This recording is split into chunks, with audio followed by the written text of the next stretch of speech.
Let's point out something very obvious. I got my hair done. And my hair is pink, if you cannot tell. And lately I've been joking around that I hit my mermaid era, that like I'll just keep on getting different color, brightly colored hair. But the reality is that I usually get my hair done when I am feeling overwhelmed and when I start to enter this realm that feels like hopelessness. And we have been inundated with tragedy after tragedy, 2 mass shootings, whole communities in grief, lamenting with queer siblings, war in Ukraine, bombings in Palestine, violent suppression of anti-government protests in Iran, countless union labor protests, and observing a holiday that is a glaring reminder of Native erasure and genocide. So I, to cope with all of this, got my hair done. But I did it because I need tenderness. And getting my hair done is a type of ritual for myself that allows me to invite love back into my life when I feel like hopelessness is trying to take it away. You see, I come from a long line of Black women and non-binary people who would get their hair done and they'd go to the hair salon to combat hopelessness. For many of us, the hair salon is the one place, if not the only place, where we would receive tenderness, community, and care in a place that hates us, in this country that hates us. And the thing about the hair salon is that it's this place of hope, not just because we get our hair pressed or braided, but because it's where civil rights organizing happened. In the 60s, beauticians were registering people to vote. They were holding citizenship education schools for immigrants. They were raising money to get people out of jail and organizing protests advocating for human rights for all. Many beauticians were the hubs for civil rights organizing and places where NAACP flyers would circulate because no one suspected it. The FBI was monitoring the barbershops. They didn't think the women could organize. It was a space of care, of tenderness, and of hope. And when Black women invested into their personal needs and their community care, they took part in shaping this nation, our civil rights movements of the 60s and of today. One facet of it is because Black women got their hair done. The beauty salon is a place of hope. And today I am preaching about hope with pink butterfly locks. And so I'm going to share the thesis of this sermon. The thesis of today's sermon is that hope is a discipline, it's not a feeling. Don't get it twisted. In this context, discipline does not mean punishment. Discipline is a practice of training and development that solidifies a behavior through consistency. To engage in hope, one must practice discipline. To engage in discipline, one must attempt consistency in the face of obstacles, of struggles, of hardships, of barriers. Hope as a discipline is always going to be a struggle. But we can't really talk about hope if we don't talk about miracles. So let me first talk to you about the very first time I experienced a miracle. I was 10, maybe a little bit older, and I was at a family reunion for the Black side of my family. And it was the second night of the family reunion. It's when we have a talent show and we give testimonies. It's called Talent and Testimonies. We're very creative. And my Aunt Rose walked up to the podium to speak. And with pride, she stood there with such grace and said, "I am a miracle." And proceeded to tell us her testimony as a 2-time cancer survivor. She talked of going to chemo, of losing her crown of glory, her hair, and doing her best to sit upright in a hospital bed moments before her surgeries so that she could pray with the surgeons and the techs and the nurses. And at the end of this sermon that she gave, we are crying because we're so thankful that the Lord let our Aunt Rose live with us for more years. And she just repeated herself, I am a miracle. My Aunt Rose taught me that miracles exist and that people are miracles, and it is our job to nurture the miraculous that lives inside of them. But there's this thing about miracles in the West. And Kate Bowler, who is a historian of the American prosperity gospel, once explained that any time a miracle happened in the West, specifically in the United States and in Canada, there was this influx of praise and this burning desire to replicate it. A miracle couldn't simply be. It had to have a formula, and they were so dedicated to finding the formula to it. Faith leaders would try to analyze the miracle and the situations leading up to it in order to create what I would like to call a modified hope. And we here in the West are obsessed with miracles because we equate the good feeling with the hope, not the discipline. But that good feeling is not hope, and I want us to think about this during this Advent season when we see the cute holiday decorations, the cozy drinks, and the word hope constantly on display. We equate hope with happiness, but historically, every time that has been done, a whole community of people suffer. And because I am a researcher of sexual violence and Christianity, I'm going to use purity culture as the example of a genetically modified hope. Purity culture is a movement that uses so-called biblical-based truths to promote sexual abstinence before marriage. And we often focus on the purity movement of the 90s. But in reality, purity culture is a formula that has been replicated for about 200 years in the United States. Sarah Mosliner, who is a purity culture historian, explained that every time there was a threat to the white American middle class, they would focus on preserving the virginity of girls to fabricate a miracle and create a hope that was specifically tied to their identities. The Cold War, desegregation, the AIDS epidemic, all of these events, which were seen as apocalyptic moments in the white middle class mindset, they were combated and with fabricated miracles that specifically pressured girls to stay virgins, and they always linked it to the Virgin Mary. And I want us to understand that a modified hope is dependent on stirring fear within the masses in order to create a villain that a false miracle can vanquish. It turns heaven into a weapon against those who don't fit in. And this is a formula that so many churches still stand by.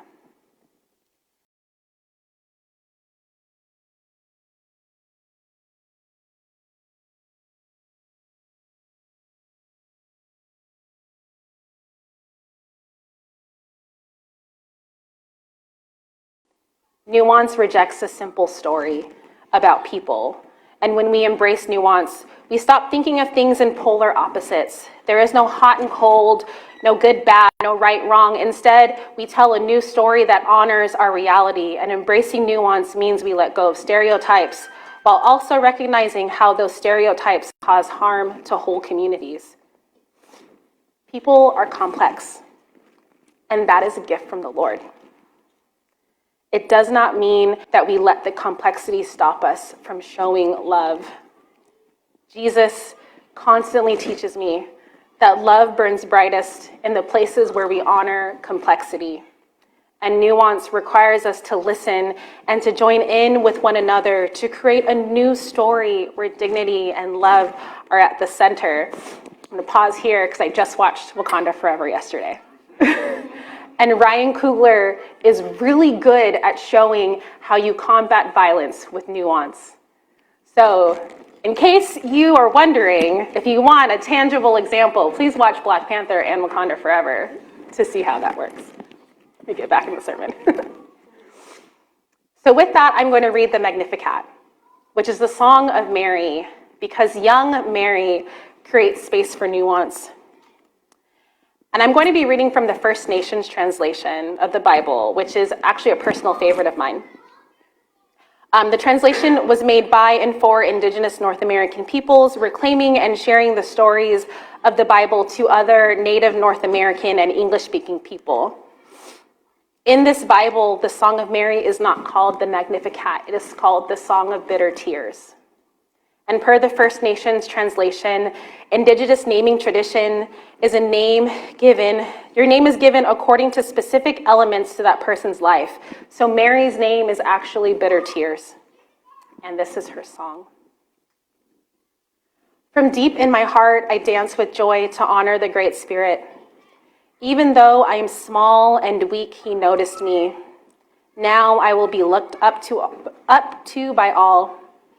The Mighty One has lifted me up. His name is sacred. He is the great and holy one. And then her face seems to shine as she continues. He shows kindness and pity to both children and elders who respect him. His strong arm has brought low the ones who think they are better than others.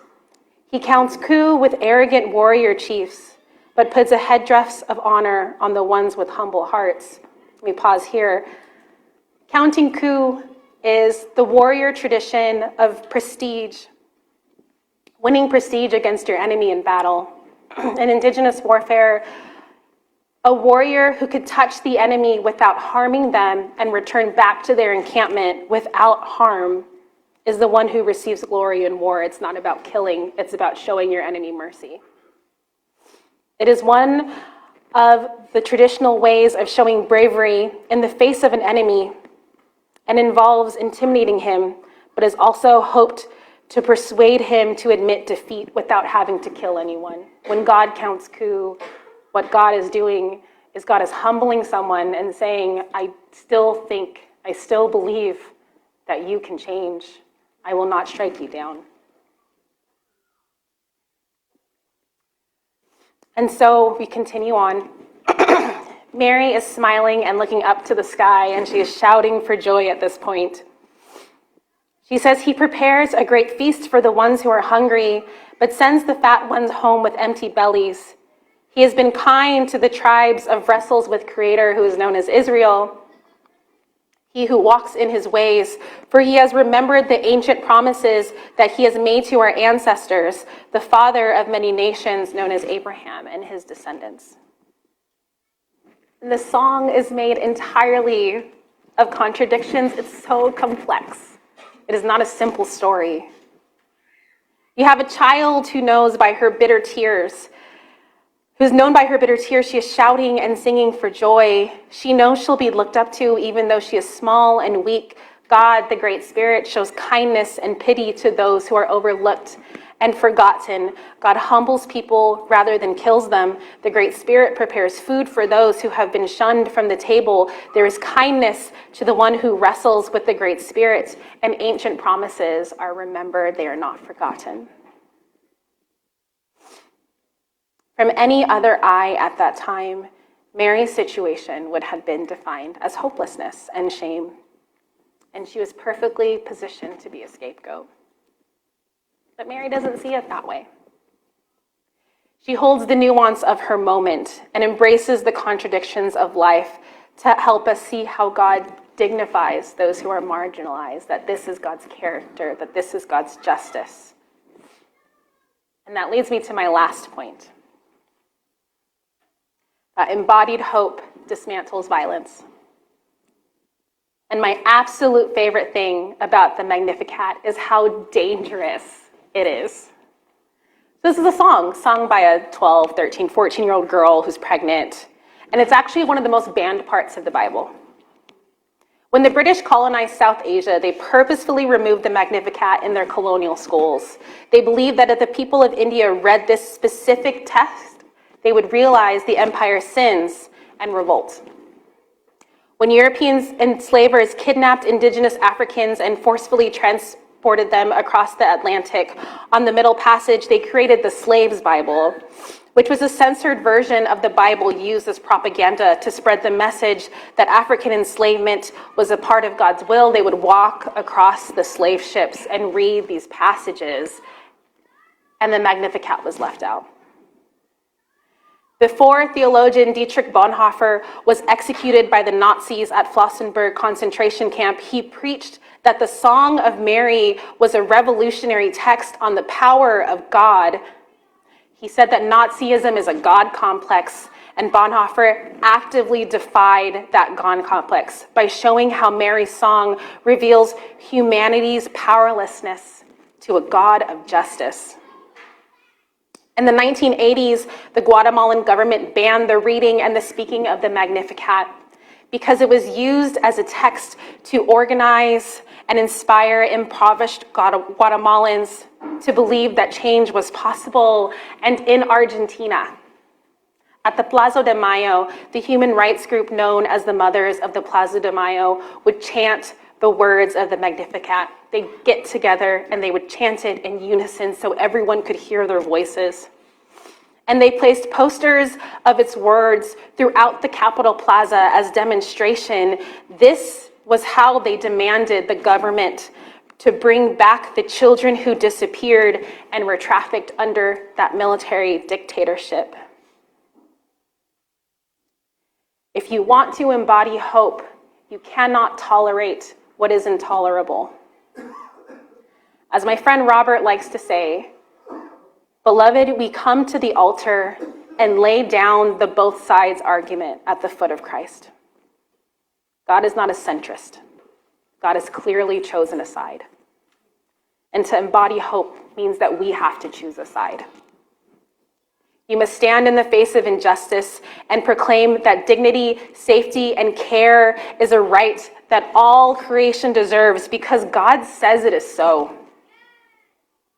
It can look like a protest. It can look like a youth program, a community garden, being on the school board, a pregnancy center, a safe space, a group chat, or a system of care.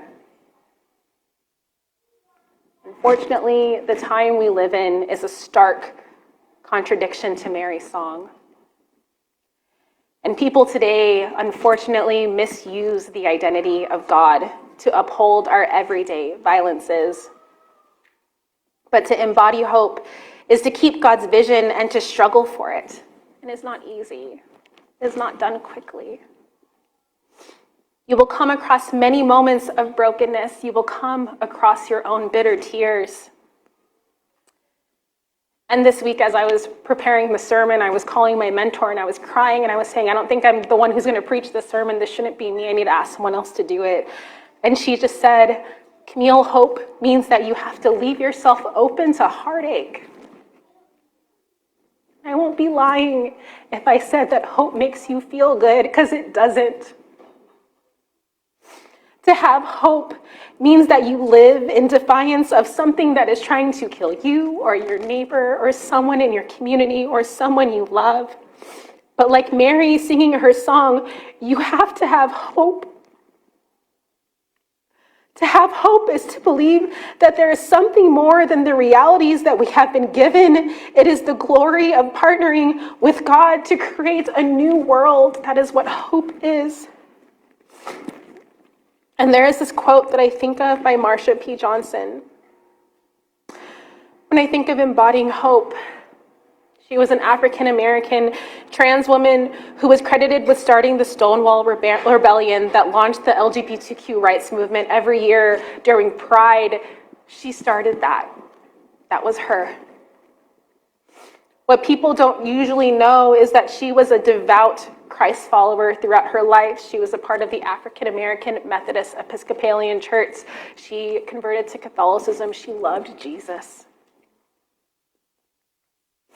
And her desire to care for her community in the same way that Jesus cares for every lamb is what led to her co-creating the Street Transvestite Action Revolutionaries, which is one of the few, if not only, organizations caring for homeless or runaway transgender people when we talk about God being for the hurting and the lost, when God is for the widow, the sojourner, the immigrant. Do These two are sojourners, people who had been denied from their families. Marsha P. Johnson once said, "History isn't something you look back at and say that it was inevitable. It happened because people make decisions that are sometimes very impulsive and of the moment, but those moments create our cumulative realities." And I want to let you know that there is no reaching perfection in hope. It is a discipline that we grow into every day. Our Kanaka siblings, the indigenous people of Hawaii, have this word, kuleana. It is the Hawaiian word for responsibility. It's often associated with privilege required for taking care of peoples or community. Kuleana is only given to those who demonstrate their readiness and worthiness to handle a responsibility. Not everyone gets to have kuleana, but Jesus had it. And his kuleana is foretold in the book of Isaiah. And I'm going to read it in the Hawaiian Pidgin language because I have a fondness for Pidgin languages around the globe. I'm so excited for your excitement. To me, Pidgin languages around the world represent hope. Whether it is Hawaiian Pidgin, whether it is Creole, whether it is Patois. They're created when groups of people, usually those who are displaced, tortured, and oppressed, come together to create a common language out of their native tongues. They are languages of solidarity and resistance. And so knowing this, I will read Isaiah 9, 6, and 7 to you. Also know that I do not have a Pidgin accent, so this is going to be a struggle. Because one baby gone born for us, guys. One boy that God gives us. The government gonna be his kuleana. This the name Piopo gonna give him, the awesome one. That show us the bestest things for though. The God that get all the power. The Father that stay forever. The leader that make us come so nothing bother us. He gonna come the leader for the government. And he gonna make everything come. So nothing bother nobody. And for sure, he gonna do that. He gonna be the king on top of the throne, just like King David, his ancestor guy. He gonna judge everybody the right way. And he going to do the right thing every time. From the time he come, the king, he gonna make sure he stay king forever. All this gonna happen. Because the one in charge, the boss above over all the armies, gonna make sure this gonna happen. Jesus had kuleana when he walked this earth. When Jesus returns, there will be kuleana upon him. And yet he gives us kuleana, but we must grow into it so that the kingdom of heaven exists without bigotry or violence or bias. To engage in the discipline of hope is to grow into our capacity to care for one another and to dismantle the violences that harm us all. Would you please pray with me? Lord,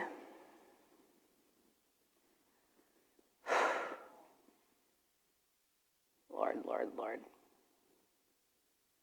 Thank you. Thank you for being the one who cares for us. Thank you for being the one who stands with us.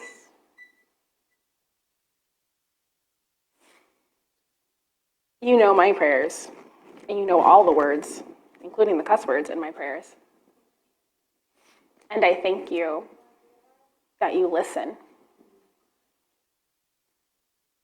I thank you that you are a God of action, that you have created us and chosen us to reveal your hope into the world, to reclaim what it means to hope.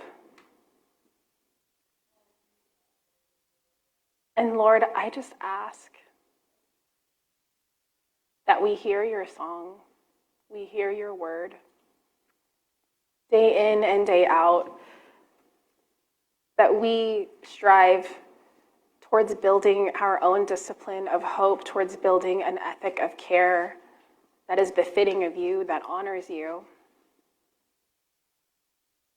I know you will remove what needs to be removed from our hearts. I don't have to ask it, but Lord, be tender with us in that process. Remind us that sin is complex and we are sinful, so we are complexity living. And guide us. Guide us in your strength. Guide us in your mercy. Guide us in your will, Lord. Thank you for giving us hope. Thank you for the ways you build us up, and thank you for the ways that you break our hearts for you.